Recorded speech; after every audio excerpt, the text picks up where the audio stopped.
पाकिस्तान और पाक फौज हमारी रेड लाइन है। महरंग से दरख्वास्त है कि हमारे साथ बैठकर मसले को हल करें।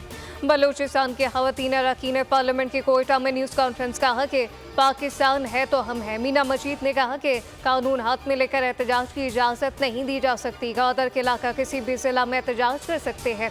मीना बलूच बोली, गवादर में अभी सीपैक के बहुत से इवेंट होने वाले हैं। धरने से भरपूर बलूचिस्तान पर असर पड़ेगा। एहतजाज से पहले इंतजामिया को दरख्वास्त देनी चाहिए। फराजीम शाह ने कहा कि दुश्मन अवामी इदारों के दरमियान खलीज पैदा कर रहे हैं, जबकि झूठ की सियासत का सद्देबाब होना ज़रूरी है। हादिया नवाज ने कहा, ख़वातीन पार्लियामेंटेरियन से दरख्वास्त है कि आएँ और बैठ कर बात करें।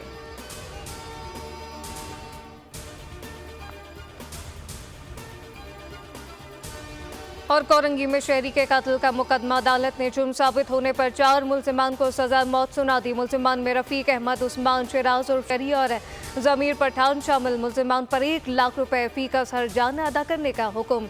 मुल्जिमान ने 26 नवंबर 2021 को मसूद अहमद को कत्ल किया था। मकतूल की बीवी मुकदमे की ऐनी शाहिद थी। मुल्जिमान को कोरंगी पुलिस ने गिरफ्तार किया। कराची के मुख्तलिफ इलाकों में हल्की बारिश, मौसम खुशगवार। चीफ मेट्रोलॉजिस्ट सरदार सरफराज ने खुशखबरी सुना दी।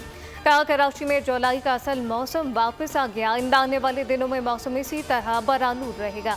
पंजाब के कई शहरों में बादल जमकर बरसने लगे। लाहौर के मुख्तलिफ इलाकों में हल्की और तेज बारिश का सिलसिला जारी।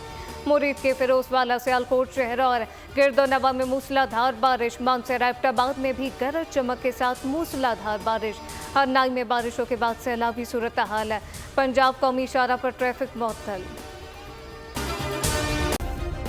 सब्सक्राइब करें और बेल दबाएं ताकि कोई खबर रह न जाए।